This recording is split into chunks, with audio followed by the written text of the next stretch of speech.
Hola, ¿cómo están? Bienvenidos a nuestro programa Historia, Libros y Banderas de este último sábado de mayo de 2024 con Roberto Ampuero.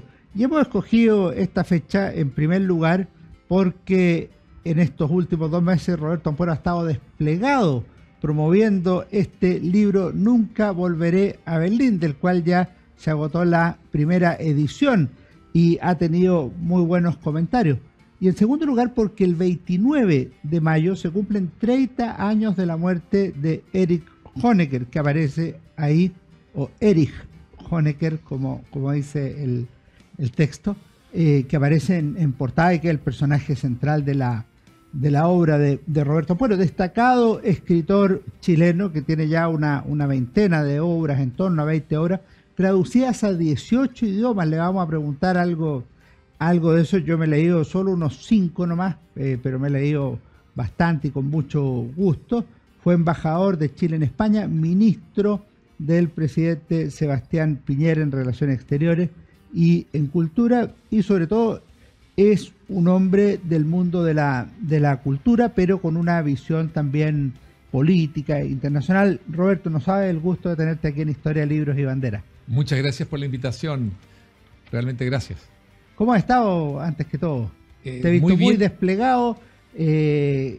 Tus presentaciones incluirán no solo ciudades de Chile, sino que también España y otros lugares. Sí, ha sido muy intenso porque contempla esta gira, ciudades en Chile, alrededor de 7 ciudades en Chile, también de América Latina, las principales capitales de América Latina, incluido Miami, incorporándolo dentro de lo que es el mundo en español también.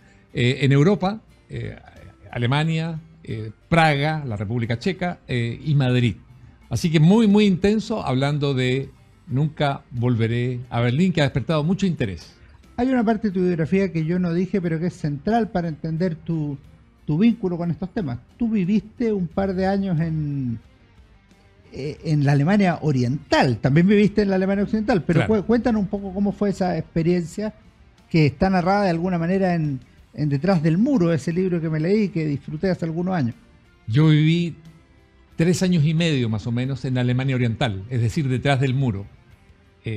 Tuve un conocimiento de vida viviendo en Alemania Oriental, teniendo amigos, compañeros de trabajo, de estudio. Así que conocí bastante lo que era vivir bajo un régimen totalitario como el de Erich Honecker. Y posteriormente me tocó ir a reportear. Yo ya vivía en Alemania Occidental y era director de una revista alemana y también era corresponsal de una agencia italiana, IPS, y me escogen para ir a reportear lo que estaba ocurriendo en Europa del Este cuando empieza a temblar todas las dictaduras comunistas y se desploman. Me dicen: tú eres la persona indicada para ir ahí detrás del muro, volver detrás del muro a ver lo que está ocurriendo. Así que mi segundo encuentro con Alemania Oriental. Y el tercero fue que ya viviendo en Chile, Honecker llega a Chile. Por lo tanto, tengo un vínculo muy directo, personal, digamos, de piel, con lo que fue Alemania Oriental, con la experiencia de haber vivido allá, con el sentir de los alemanes orientales también, que en secreto, con mucha discreción, y si tenían confianza en ti, te decían lo que realmente pensaban del régimen. De contrario, solamente escuchabas loas. Tú has dicho por ahí que Carlos Cerda, por ejemplo, el autor de Morir en Berlín, te dijo en algunas caminatas: mira a lo que hemos llegado, esto del socialismo, de manera muy, muy crítica, y obviamente soto voce. Y yo quería juntar eso con lo último que tú dijiste. Efectivamente se comentaba que el sistema estaba fracasado o que tenía que tener encerrado a sus miembros porque si no se iban a ir a Occidente. El muro de protección antifascista en realidad era un muro para que no se fueran a Occidente. Nos vamos a quedar sin jóvenes, dijo uno de los burócratas del régimen. ¿Cómo lo veían? Yo recuerdo con mucho afecto aquellas conversaciones que eran caminatas largas por Berlín Oriental con Carlos Cerda, el gran escritor chileno, que había sido comunista también cuando joven, había tenido responsabilidades altas en el Partido Comunista, y él, al vivir en Alemania Oriental, al vivir detrás del muro y tener un pasaporte con una visa especial que le permitía cruzar la frontera ida y vuelta, que era una situación de mucho privilegio, él se dio cuenta que comparando entre Berlín Occidental, la libertad de Berlín Occidental, la prosperidad y el carácter de las personas, comparándolo con los alemanes que vivían detrás del muro, encerrados hasta cumplir los 65 años, cuando jubilaban podían cruzar la frontera los alemanes orientales, lo llevó a sacar la conclusión: esto es insostenible. Lo que pasa es que eso no se podía decir. Yo ya había renunciado a la Juventud Comunista, pero lo que nos unió en Berlín Oriental fue el hecho de la decepción de lo que era el socialismo real. Y él me preguntaba a mí: ¿y tu experiencia en Cuba cómo fue? Y yo le contaba: bueno, es lo mismo que esto, igual de totalitario, pero más pobre y miserable, simplemente, sin comida, con eso te digo todo. Entonces, conversábamos de esto y la pregunta de él era: ¿y cómo asumimos esto? Para mí ya había resuelto esto porque yo ya no tenía nada que ver con ideas comunistas, pero él se sentía todavía cercano al Partido Comunista. De eso conversábamos y él sabía que no tenía vuelta, que su decepción no tenía arreglo, que no habría una resurrección de Carlos Cerda comunista. Sabía hacia dónde iba y sabía lo que eso significaba. Porque cuando tú renuncias a la Juventud Comunista o al Partido Comunista y opinas y dices por qué te fuiste, te cae implacablemente toda la maquinaria, no del Partido Comunista, sino que de aliados del Partido Comunista que se encargan de atacarte. El Partido Comunista desaparece, no dice nada, ¿verdad? Hay una cosa que me parece a mí que es contradictoria, que no puede analizarse igual. Cuando tú dices la gente ya ve y dice lo que piensa. Hay cosas que se ven, o algunos que dicen que no lo vieron, pero el muro de Berlín, por ejemplo, una cosa que se ve, ahí hay una orden expresa, el que trata de cruzar lo matan. Margot Honecker en ese sentido es muy dura con decir: oye, pero esto es torpeza de ellos, la regla estaba clara. Hay muertos, etcétera, etcétera. Pero hay otras cosas que no se ven. Por ejemplo, el régimen de la Stasi, algunos lo conocerán, otros no. Y la profundidad de la delación tampoco tiene por qué ser conocida. De hecho, históricamente o historiográficamente, muchos se enteraron después de la caída del muro que lo espiaba su pareja, su marido, algún familiar. Eso no había ni una razón para tener sospecha de que el amigo, el hermano, el pariente lo estaba espiando. Mira, lo que sí sabía todo el mundo es que había muchos agentes, orejas le dicen en algunos países, en todas partes.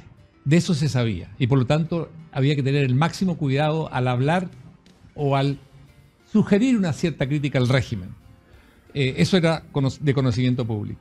La otra cosa es que todo aquel que vivió en Alemania Oriental, aunque no supiera ni entendiera nada de alemán, se daba cuenta de que estaba viviendo en una cárcel, porque estaba viviendo detrás de los muros de esa cárcel.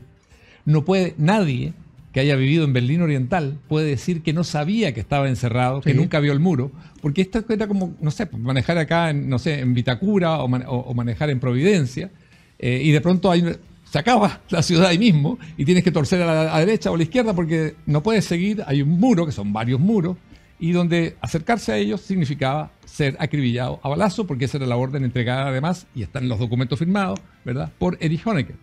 Por lo tanto, decir que no se vio nunca el muro es alguien simplemente que no salió a la calle, por decirte ahí, o no vivió en Berlín Oriental. O decir que no se dio cuenta de que estaba viviendo bajo un régimen totalitario dictatorial porque jamás vio una detención, es simplemente yo diría que es para el Ripley, el haber vivido en un régimen totalitario sin darse cuenta de él. Y el tema familiar, porque no tienen por qué estar dudando de la persona con quien conviven todos los días, porque si no es invivible ya no solo la vida social, sino que también la vida íntima. Eso quedó al descubierto después de la caída del muro de Berlín, cuando se abren los archivos de la Stasi, los que sobreviven, porque fueron muchos destruidos por los mismos miembros de la Stasi cuando vieron que eso se derrumbaba, y allí quedó en evidencia, sin discusión ninguna, de que esposos informaban sobre la señora, hijos sobre padres, padres sobre hijos. Y esto es parte de la perversión del comunismo y los regímenes totalitarios, donde el que era el denunciante tenía una colaboración especial y un trato especial y beneficios especiales por parte de la Stasi. La Stasi, y yo lo entendí a través de amigos que estuvieron siempre en contra del régimen y se cuidaron mucho, sí, pero estaban en contra, que me trataban de explicar, después de caído el muro, me explicaban lo siguiente: tienes que entender lo que es vivir en un régimen totalitario, y que ese régimen totalitario de pronto te envía 2 o 3 agentes que te vienen a visitar y advertir a imponer las condiciones para que tú informes. Y te dan un par de, diría yo, estímulos y premios, alguna beca, algún acceso quizás a una compra de un televisor, qué sé yo, en colores. Y lo otro es a lo mafioso. Caes en desgracia. Tienes que colaborar.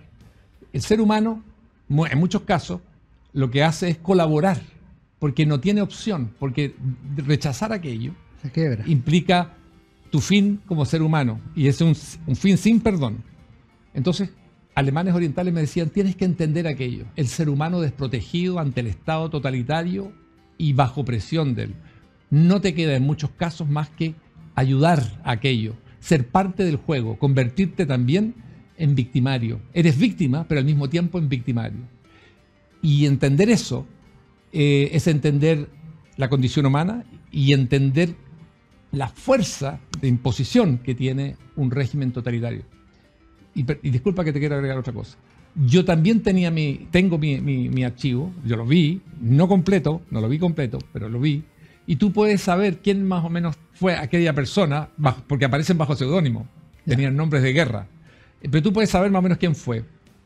Y alguien me dijo un día, un muy buen amigo, me dijo, mira, lee aquellos documentos y piensa en lo siguiente. Si la información que entregó esa persona sobre tu persona no te generó ningún daño mayor grave, no te arruinó la vida, no te metieron preso, ni una de las cosas, entiéndela. Esa persona, a través de decir cosas que fueran insignificantes sobre tu persona, estaba tratando de ayudarte en medio de su tragedia de estar bajo la presión de un órgano de la seguridad del Estado, de un país, las dos Estado cosas, totalitario. cumplía su obligación, pero por otro lado te protegía. Te protegía. Es una cosa terrible. Es difícil imaginarla que está como chileno.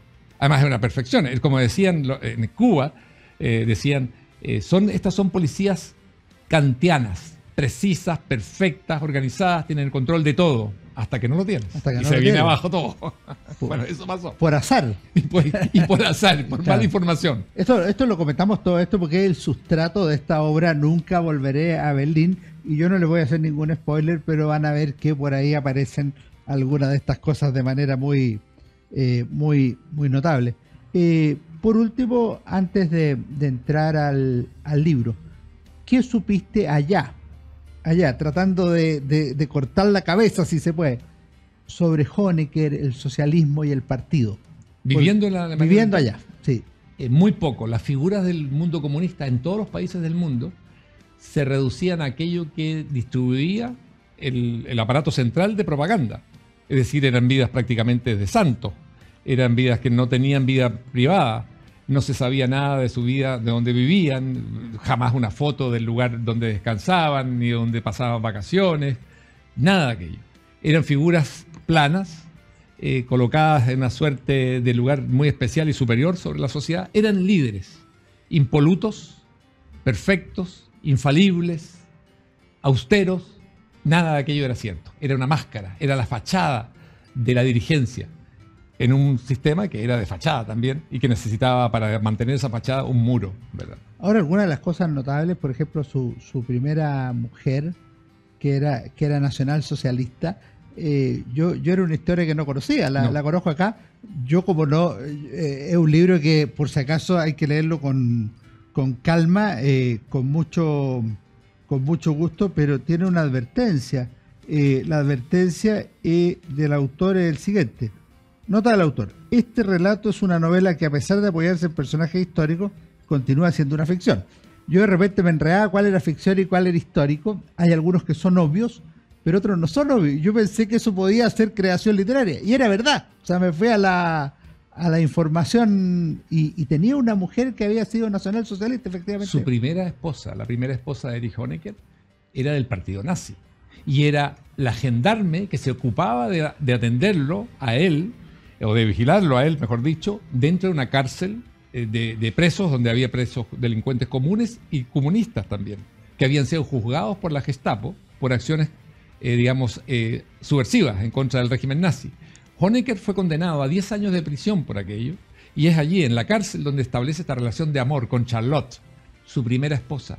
¿Por qué? Porque cuando se viene abajo el sistema nazi, él, agradecido hacia esta mujer que le salvó la vida, se casa con ella. Pero aquí viene lo impresionante. En menos de un año, esta mujer enferma supuestamente de un cáncer cerebral y muere.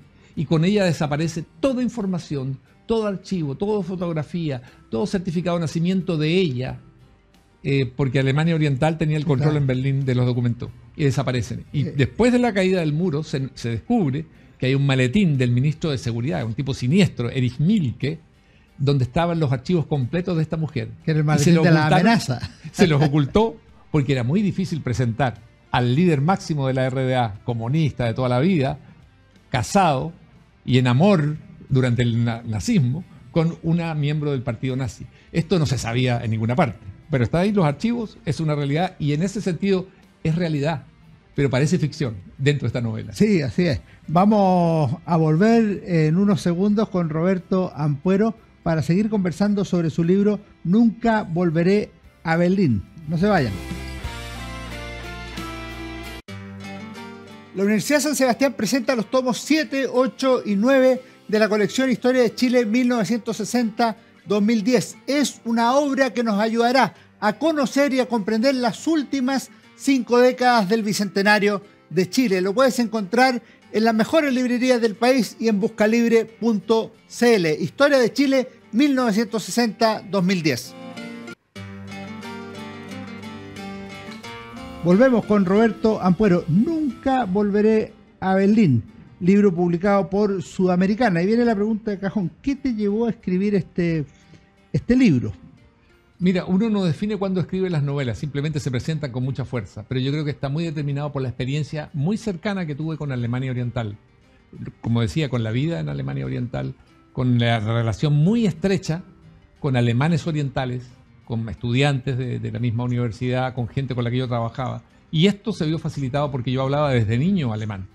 Eso le pasó a muchos chilenos que llegaron a vivir, en total vivieron en Alemania Oriental alrededor de 2.000, 2.500 chilenos, no más. Se compara con Estados Unidos, más de 100.000, con Suecia, más de 50.000. Es un número muy pequeño. Pero yo lo que noté ahí es que la gente tardaba mucho tiempo, los mayores, tardaban muchos años en aprender alemán y poder comunicarse con la gente. Y lo clave para poder comunicarse con la gente y entrar en confianza era que pudieras hablar bien alemán. Pero para los alemanes orientales, como para los cubanos, los chilenos que llegamos allí, al comienzo éramos todos sospechosos de ser comunistas o muy fanáticos del sistema o muy agradecidos del sistema y por lo tanto gente peligrosa. Eso lo dicen varios escritores cubanos también con respecto a los chilenos en Cuba, de que se desconfiaba de ellos hasta que no demostraran lo contrario, porque los veían muy alineados con el régimen comunista en Cuba o con el régimen comunista en Berlín Oriental. Lo que, claro, surgía de la gratitud, una gratitud muy malentendida, yo me di cuenta de eso al tiempo, porque era volverse cómplices del régimen comunista que mantenía encerrada a la gente y olvidarse del sufrimiento y del dolor que pasaban tus vecinos o tus compañeros de curso o de trabajo, que eran las víctimas de aquel sistema. Este libro es un libro que yo, a falta de otra palabra, voy a llamar un libro mixto. Es un libro de realidad y de ficción. Por otro lado, un libro de política, de historia, pero también es un libro de amor.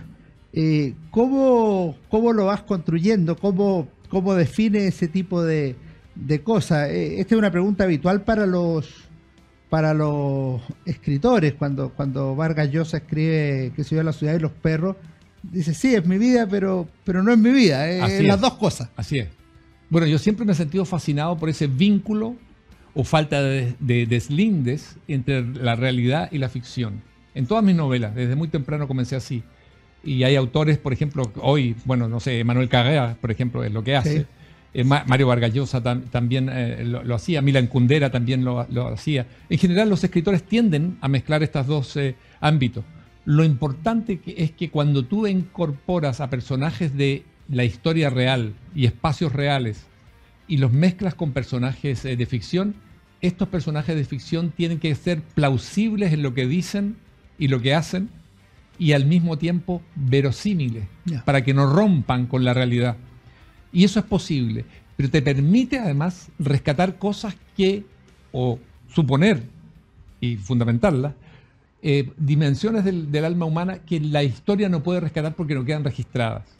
Por ejemplo, el tema del dolor, de los sentimientos, del enamorarse, de todo aquello que influye en la persona, que a lo mejor a la historia se le escapa porque no queda registrado en ninguna fuente, pero el escritor puede, si utiliza el recurso de lo plausible y el recurso de lo verosímil, incorporarlo. Por ejemplo, un reto gigantesco al escribir esta novela, Nunca volveré a Berlín, era, ojo, no conviertas a Honecker en una caricatura de él, porque se destruye la novela. No. Tiene que ser una persona de carne y hueso y tiene que tener algunos rincones humanos. Ahora, eso está bien logrado. Y yo te lo agradezco porque yo creí haber descubierto que había intersticios que lo retrataban a él como un ser humano también con dudas y dolores y sufrimientos. Claro, tú no tratas de destruir a Honecker, tratas de comprenderlo, de explicarlo, de mostrarlo como él trataría de mostrarse. A mí me impresionó mucho que hasta el final de su vida, Honecker nunca expresó ningún arrepentimiento, ni por los muertos acribillados en el muro, que eran víctimas terriblemente, bueno, violación de derechos humanos descarada ya, y con cuál lógica, de que tú tienes que vivir la utopía que yo he construido para ti porque te conviene, y si no la quieres vivir, te mato, ordeno matarte si tú quieres saltar el muro. Pero así como él jamás llegó al arrepentimiento, yo pienso, y lo sentí a través de algunas expresiones de su señora y periodistas que se acercaron mucho a él, que el hombre se sentía destruido, estaba defenestrado por sus propios camaradas. Él sufre un golpe de Estado también. Así es. Sus propios camaradas que hasta el día anterior lo celebraban, de pronto lo acusan de enemigo. Ha perdido el poder, pero también está enfermo, sabe que es una enfermedad letal. Y lo más impresionante de todo esto, que es un drama humano también, fuera de que para todo un país, es que se viene abajo todo lo que habían sido sus sueños y a lo cual él había dedicado su vida, al comunismo, y se desploma ante sus propios ojos. Esa etapa, ese sentir que tiene que haber estado presente, no le puede haber sido indiferente que se hubiese venido abajo hasta la Unión Soviética, todo, no existiera nada más en lo que habías creído, genera allí la posibilidad de que crees alguna instancia de reflexión. Y la conclusión principal que él saca, como muchos dictadores, todos son unos malagradecidos. Todos son unos desagradecidos. Les di educación gratuita, les di trabajo. Te quiero preguntar por eso. Mira, es que hay un texto, página 218 para los que quieran leer, y mira con la reflexión de Honecker. Después de decir que él solo es pasado y es historia, señala: aunque me aplaudía y coreaba mi nombre, la gente no me quería. Esa es la verdad. Pienso y pienso al respecto y no entiendo por qué me rechazaban, si yo dediqué mi vida entera a defender sus intereses. Castigamos a los nazis, expropiamos a los industriales, banqueros y terratenientes, eliminamos la miseria y construimos el socialismo. Pero nada, en noviembre de 1989 las masas cruzaron a Occidente y volvieron obnubiladas por los escaparates exigiendo mi cabeza y el retorno del capitalismo. Y mi partido no tardó en entregarme para apaciguarlas y terminó perdiendo el poder. Así de brutal fue todo. Así es. Es que la reflexión de Honecker es la reflexión de un comunista que se mueve con dogmas, se mueve con conceptos y teorías, pero es incapaz de aprehender al ser humano, de tomarlo en sí. Y es incapaz de entender que el ser humano, cada uno de nosotros, tiene un deseo profundo, inherente al ser humano, de ser libre, de poder escoger cosas. Claro, les dio todo menos eso. Les dio todo, te o creyó darles todo. O creyó, claro. Entonces, por eso les di educación gratuita, les di trabajo, les di vivienda, les di comida. Y así me agradecen, me desconocen, me repudian y echan abajo el sistema. Esa parte a mí me interesaba mucho de Honecker. Su incapacidad para entender la historia, que le pasa a los comunistas. No son capaces de entender que algo que ellos tienen como un dogma sea rechazado por el ser humano, pero por la condición humana, por la individualidad, por cada individuo, que lo único que quiere el ser humano es, bueno, hay otras cosas, pero también ser libre. Necesita ser libre, que nadie le venga a decir cosas que tiene que hacer, caminos que tiene que trazar, dogmas que tiene que repetir. Ahora tú dices que la figura de Honecker o el tipo de novela se te impone en algún minuto, aparece de una manera que tú dices, ya, de esto voy a escribir. ¿Y cómo aprecias tú la llegada de Honecker a Chile y la muerte de Honecker en Chile? Porque si uno lee tu libro Nuestros años verde olivo, Fidel Castro es una figura cuasi chilena en muchos momentos de la historia, desde el 59 en adelante.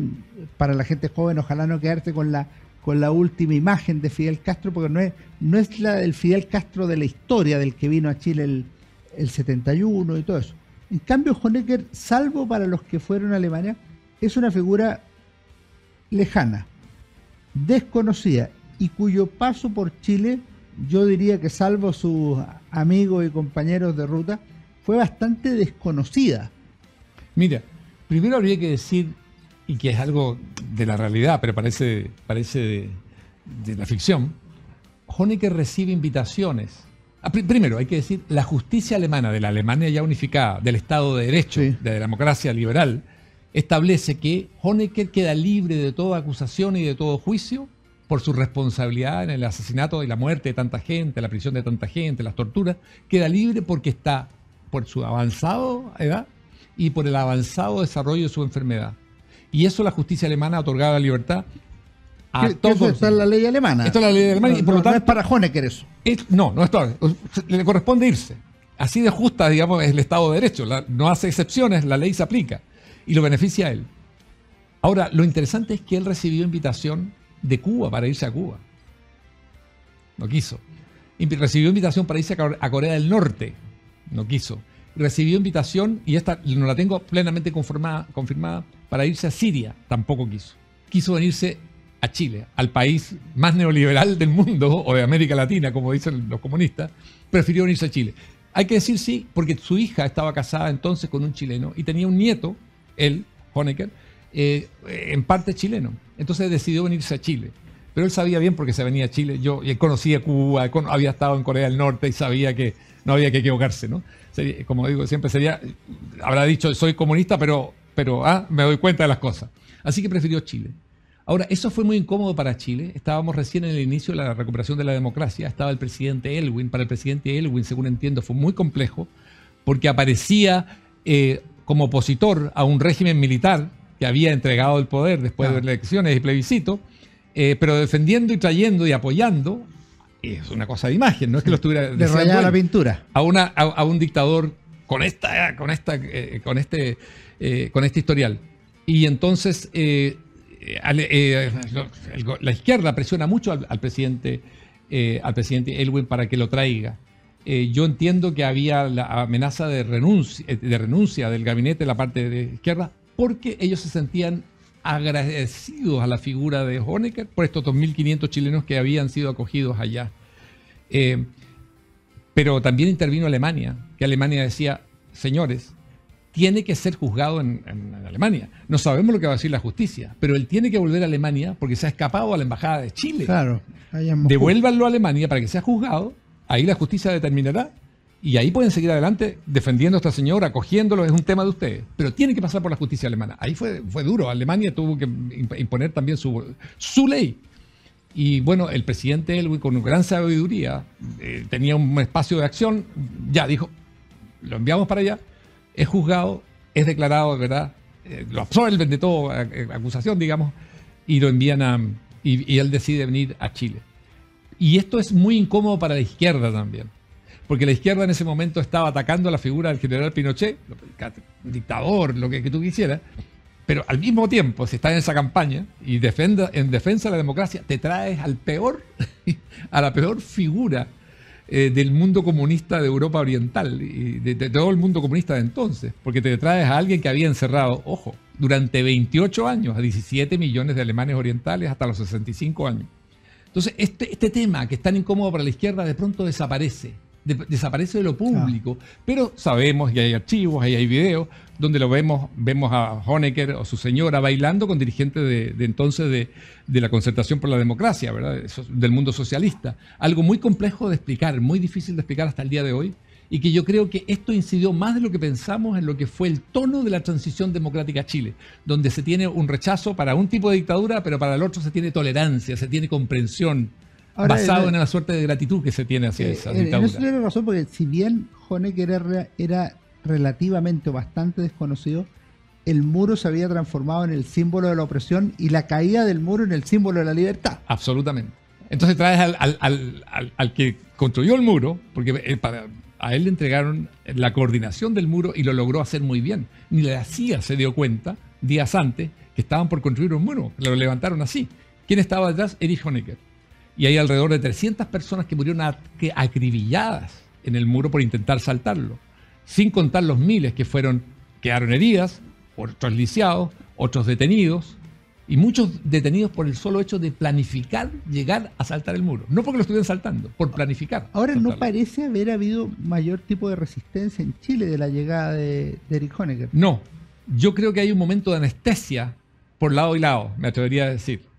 Era como que cada sector como que decía, yo tengo algo aquí que es mejor que no se mueva, que no se discuta más porque ya estamos agotados. No voy a decir que se acordó ni un pacto de silencio. Se produjo un momento de demos vuelta a la página, sigamos adelante la democratización, que el país se recupere, que la economía siga creciendo y dejemos esto de lado. Pero yo creo que esto merece un análisis todavía en la historia de Chile porque marca, a mi juicio, el tono inicial de la transición en Chile y explica el hecho de por qué hoy, sobre todo la izquierda, tiene una visión solamente crítica hacia dictaduras de derecha y no tiene una visión igualmente crítica hacia dictaduras de izquierda. Hay dictaduras buenas y otras dictaduras malas. Y las buenas son las de izquierda y siempre comprensibles y debido a la presión de Estados Unidos, debido a la presión de la burguesía nacional, debido a fuerzas oscuras que se oponen a esa dictadura y que generan, perdón para cerrar, la imagen increíble que lo vemos con Venezuela, lo vemos con Cuba, de que estos dictadores que ya tienen en Cuba 65 años y en Venezuela ya más de 25 años, son dictadores prácticamente por emergencia, por presión occidental, no porque son auténticos dictadores, son dictadores casi como en contra de su propia voluntad, son dictadores extraviados, son demócratas extraviados, a quienes hay que ayudar a volver a la democracia. No, señores, por favor. La dirección comunista cubana, la dirección más dura de Venezuela, no es democracia, no son demócratas extraviados, son gente que cree absolutamente en que se toma el poder y se dictamina desde allí y se ejerce desde allí sin entregarlo jamás. Y quien piensa lo contrario es un ingenuo en política internacional y en política nacional o no conoce nada del marxismo-leninismo. Así es. A propósito del tema histórico que tú nos interpelas a los historiadores, aprovecho de decir que Cristian Medina, un gran historiador de la Universidad de San Sebastián, va a publicar este año un libro sobre Erich Honecker, precisamente, que ya está en imprenta. Me ha tocado ver los borradores. Tuve el gusto de conocerlo y es un gran conocedor y se ha dedicado a investigar, a recopilar información sobre Honecker, y ese libro, a partir de los ensayos que yo vi de él, promete mucho. Analizar la figura de Erich Honecker, un hombre, un comunista, ¿verdad?, que para la izquierda chilena es un peso tan grande, que más vale, y así lo ha pensado, pasarlo al olvido. Es muy interesante, en la batalla de las ideas, no solamente se trata dentro de una sociedad de ser capaz de instalar ideas para discutir y abordar y que genere discusión, sino también de hacerlas desaparecer, de sembrarlas en el olvido. Yo siempre recuerdo esto, no habrá perdón ni olvido. Y es muy interesante esa frase, pero cuando tú la conviertes en coherente con respecto a todos los sistemas dictatoriales, es muy compleja para quien la pronunció en primer momento. Roberto, vamos a hacer el último alto y volvemos luego en Historia, Libro y Bandera a seguir conversando sobre tu libro, Nunca volveré a Berlín. A propósito de los que no conocen Berlín, nunca le crean un título así, vuelvan a Berlín, es una ciudad maravillosa. No. Así es. La Universidad de San Sebastián presenta los tomos 7, 8 y 9 de la colección Historia de Chile 1960-2010. Es una obra que nos ayudará a conocer y a comprender las últimas 5 décadas del Bicentenario de Chile. Lo puedes encontrar en las mejores librerías del país y en buscalibre.cl. Historia de Chile 1960-2010. Volvemos con Roberto Amparo en nuestro último bloque de Nunca volveré a Berlín, editorial Sudamericana. Roberto, te quiero preguntar por los sueños de Honecker. Me gustó mucho el recurso que tú utilizas, que en realidad son entre sueño y pesadilla, cuando él conversa con Marx, con Stalin y con el presidente Salvador Allende. Sí, yo pongo en esta novela a Erich Honecker en momentos ya finales de su vida, donde se encuentra en estado febril por el tratamiento que estaba recibiendo, y aparece hablando, estos son obviamente estados oníricos, donde habla con dirigentes como los que tú mencionas, también con Fidel Castro, y cada uno de ellos lo critica desde su perspectiva histórica, o sea, ajustándome a lo que son las características. Por ejemplo, Fidel Castro lo va a ver a Honecker en La Reina, y en la conversación lo que le dice es: te has equivocado rotundamente.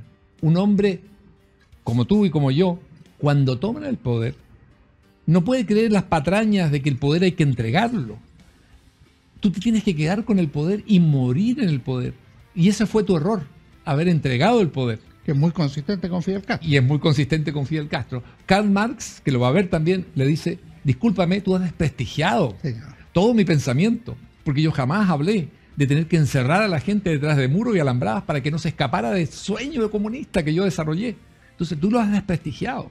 No alcanzas el nivel que yo supuse que tú deberías haber tenido. Y Honecker se defiende diciendo que él ha leído a Marx y le ha leído todos los libros. Claro. Y Marx dice: ni siquiera yo he leído toda mi obra. Porque la escribió en gran parte Engels, que fue el que terminó varios. Bueno, el Capital, la gente piensa que lo escribió Carlos Marx, solamente el primer tomo, el segundo y el tercero no fueron elaborados por Marx. Dejaba establecido, ¿verdad?, ideas, conceptos, apuntes, y lo desarrolló, que era un gran escritor, por cierto, Federico Engels.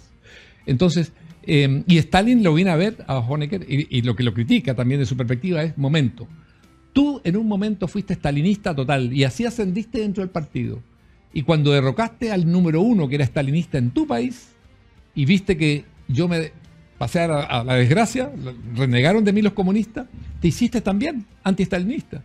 Entonces tú no me defendiste, pero me aplaudiste siempre, y esto no lo puedo aceptar. Que era justamente lo que pasa a Honecker, que le pasa a Honecker, claro, con respecto a sus camaradas. Ahora, ojo que eso es propio de cuando el Partido Comunista se suma en su origen a la Tercera Internacional y luego al modelo comunista soviético, porque todos son estalinistas porque la Unión Soviética es estalinista. Así es. Si la Unión Soviética en el 20º Congreso del año 56 deja de ser estalinista, el sistema deja de ser completo. Estalinista. Claro, y también tiene otro elemento que es parte del sistema comunista, a menos que sean dinastías, que sean sanguíneas, como en el caso de Corea del Norte, que cada vez que sale un dirigente comunista es derrocado, porque se queda tanto como puede, no está establecido, se queda tanto como puede. Por lo tanto, quienes lo reemplazan en el poder tienen que declarar la guerra contra él y su legado, y contra todos aquellos que estuvieron junto a él, a menos que reniegues de él. Claro. Para poder instaurar una nueva etapa. Porque eso es lo que la sociedad democrática representativa tiene asegurado, las transiciones permanentes, es lo normal. Claro, la alternancia. Exactamente. El cambio de partidos políticos, de colores. Pero un sistema que no tiene más que un partido político, no tiene forma de transición, a menos que lo monte sobre el descrédito de la figura anterior, que es lo que siempre pasó, o el silencio también, es otra cosa que hacían también los incas, por ejemplo, hacían desaparecer ciertas figuras en la historia. Bueno, ojo, que en Chile, Honecker desaparece de la historia prácticamente de nosotros, y es un trabajo ideológico el que ha permitido eso. Te faltó comentar el sueño con Allende, la conversación, claro, con Allende. Allende lo que le plantea, bueno, Allende está muy orgulloso en estos sueños, en estas relaciones de tipo onírico que tiene con los dirigentes comunistas. Está muy orgulloso de haber participado en cuanta elección hubo, ¿verdad? Sí. Participó, perdía, ganaba, hasta el final diputado, ganó la presidencia. Senador, presidente de la República. Claro, y al cuarto intento llega a ser presidente de la República. Y entonces está muy descontento de él, fundamentalmente por el hecho de haber convertido el socialismo en algo que se construye sobre la base de muros, alambradas, perros y vigías.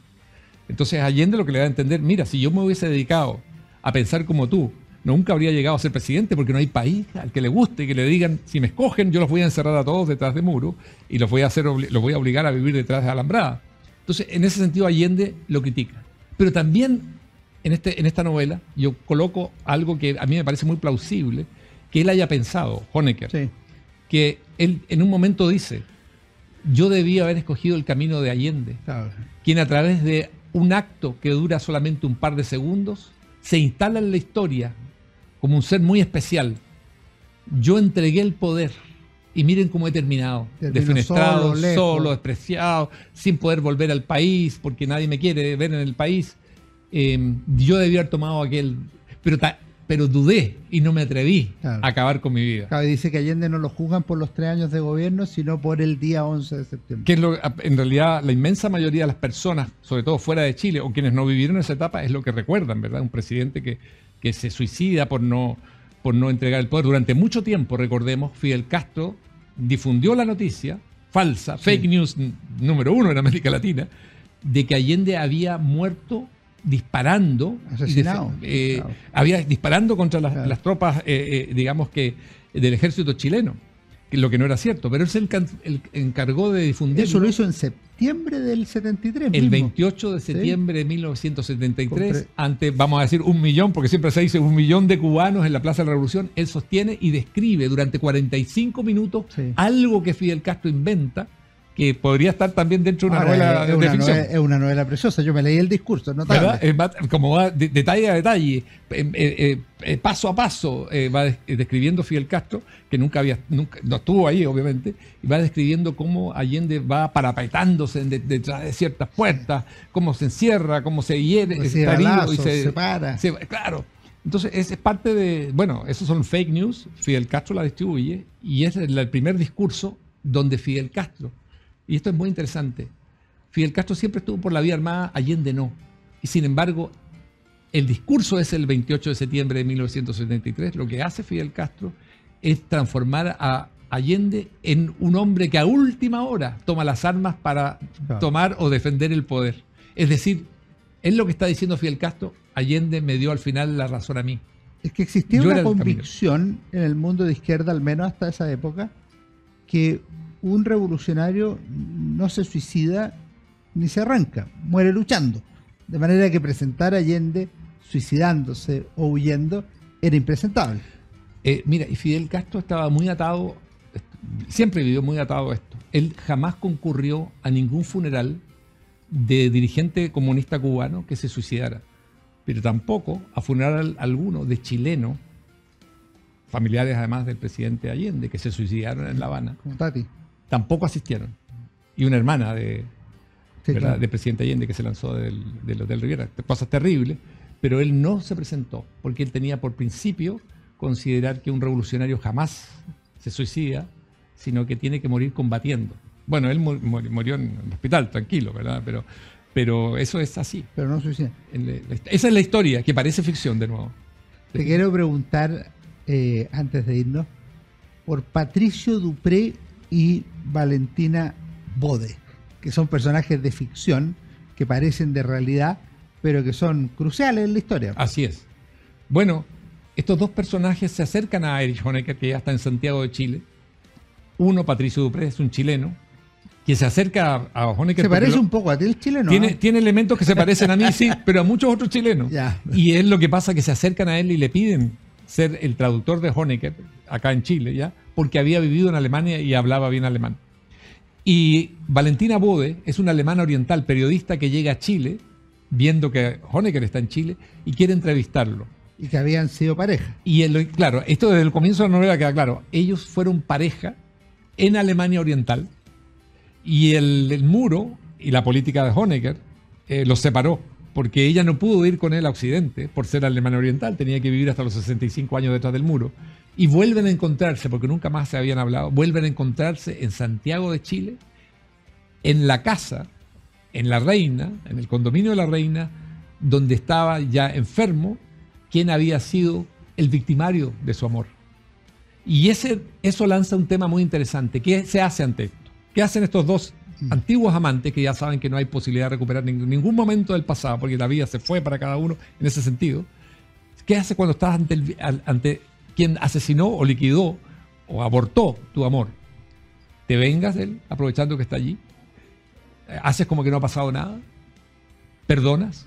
Y ese era un tema que la ficción podía desarrollar, porque a mí, a través de la ficción, lo que me permitía era ir hacia donde la historia, con el perdón de los historiadores, difícilmente puede reconstruir, que tiene que ver no con lo numérico, no con lo estadístico, sí, sino que con algo que es difícil de cuantificar, el dolor que causa.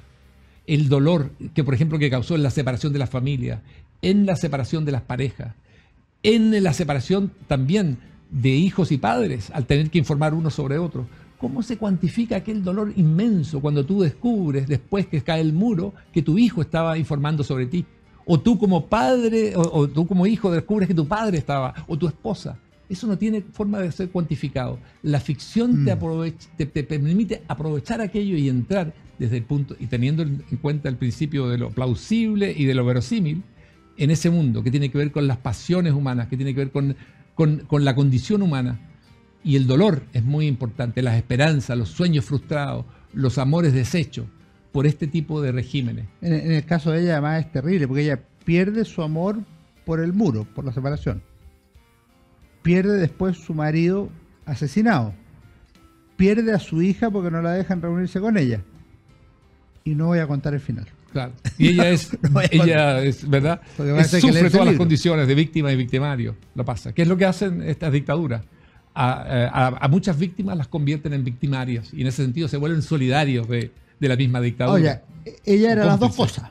Ella era víctima y victimaria. Así es. Pues trabajó para el sistema de espionaje de la RDA. Así. Primero el recurso te convierten en víctima y te ofrecen la salvación, ofreciéndote colaborar con ellos. Y a partir de ahí te conviertes en victimaria y víctima. Terrible. Roberto, me voy a aprovechar de ti, que no solo eres un gran escritor, sino que un gran lector. Quiero que hablemos en los últimos minutos de libros. ¿Qué libro te ha marcado en el último tiempo? ¿Qué estás leyendo? ¿Qué nos puedes recomendar a mí, a los auditores de Historia, Libros y Banderas? Mira, yo quisiera hablar de un libro que lo he estado disfrutando, lo disfruté mucho. Michael Ignatieff, este gran filósofo canadiense, el pensador, sí. Su libro sobre Isaiah Berlin. Ya. Y te lo digo porque, bueno, por el peso que tiene este liberal Berlin, yo diría un liberal integral que ha aportado tantos conceptos como el de libertad positiva y negativa, pero a la discusión, el análisis cultural, la visión de lo que es la Rusia y la Unión Soviética, de lo que fue, pero no solamente por el contenido de la obra, sino que por lo bien escrito, lo maravillosamente bien que escribe Ignatieff. Y es un libro que te permite profundizar y entrar dentro de lo que es el pensamiento liberal, el desarrollo de un liberal que crece en Riga, en parte de lo que fue la Unión Soviética, que logra como familia sobre Unión Soviética. Ahí está, es notable. Y además que después el padre es el que tiene la claridad y dice, no, esta revolución rusa va a durar mucho, mejor nos vamos de acá. Y se van y llegan a Inglaterra. Entonces, esto está escrito desde la perspectiva de Berlín, con quien conversó mucho tiempo. Está escrito de forma magistral, se disfruta literariamente también. Y por cierto, Ignatieff es un político que en un momento se retira de la política y vuelve a la escritura. Acaba de obtener un premio importante en España por su destacada labor y aporte a lo que es el pensamiento intelectual, lo que es la cultura política. Y yo recomiendo mucho leer este libro. Uno lo ve, es un libraco, pero se parece que fuera tan breve como L'Étranger de Camus. Se devora, se disfruta mucho y se aprende mucho. Queda anotado entonces. ¿Alguna novela? En novela en este momento he estado leyendo fundamentalmente lo que son temas de historia, he estado leyendo mucho lo que tiene que ver con política internacional, tratando de comprender lo incomprensible del mundo de hoy. Lo difícil que está y el hecho de hoy que yo creo que hay que darle mucha atención en dos sentidos. Uno, desde luego, la crisis que está atravesando la democracia liberal, el avance de los autoritarismos y regímenes dictatoriales en el mundo.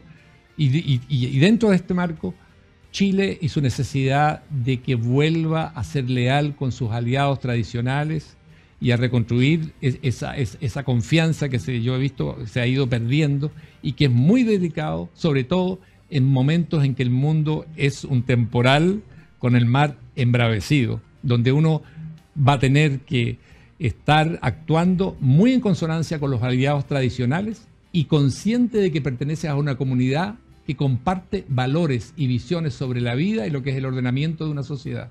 Chile debe volver a ese puerto, ha estado siempre abrigado a él y desde allí ha hablado. Cuando te desvinculas de ese compromiso que tienes con una comunidad, con la que compartes valores, es muy riesgoso para Chile debido a lo peligroso que está el ambiente, digamos, el clima internacional. Perfecto, Roberto. No sabes cuánto te agradezco que hayas venido a Historia, Libros y Banderas, además en un año tan especial, en los 30 años de la muerte de Erich Honecker, para conversar sobre tu libro. Nunca volveré a Berlín, que de paso se los recomiendo. Y no se vayan porque ya viene mi recomendación de libro. Gracias, Roberto. Muchas gracias por la invitación, Alejandro. Hola, ¿cómo están? Soy Alejandro San Francisco y esta semana en Historia, Libros y Banderas queremos recomendar este libro de Dionisio Garzón, El Muro de Berlín, final de una época histórica. Esta obra ha sido publicada en Chile por el Instituto Res Pública. Yo escribí el prólogo de ella. Y es un libro muy notable porque nos traza la historia del muro de Berlín desde su construcción en 1961 hasta su destrucción en 1989, con todo el significado histórico y político que tuvo. Por un lado, sus constructores, sus elaboradores, le llamaron muro de contención antifascista, pero en realidad los opositores le denominaron muro de la vergüenza porque estaba hecho para impedir que los ciudadanos de la Alemania Oriental, República Democrática Alemana, pudieran escapar, pudieran salir hacia Alemania de Occidente, bajo el pretexto de que nos quedaremos sin jóvenes. Todo lo que ocurrió ahí, las muertes, la historia, está en este libro de Dionisio Garzón, en una historia que tiene final feliz, como es la caída del muro de Berlín en noviembre de 1989. Un libro de historia para leer en estos días. Que estén muy bien, nos vemos en nuestro próximo programa Historia, Libros y Banderas.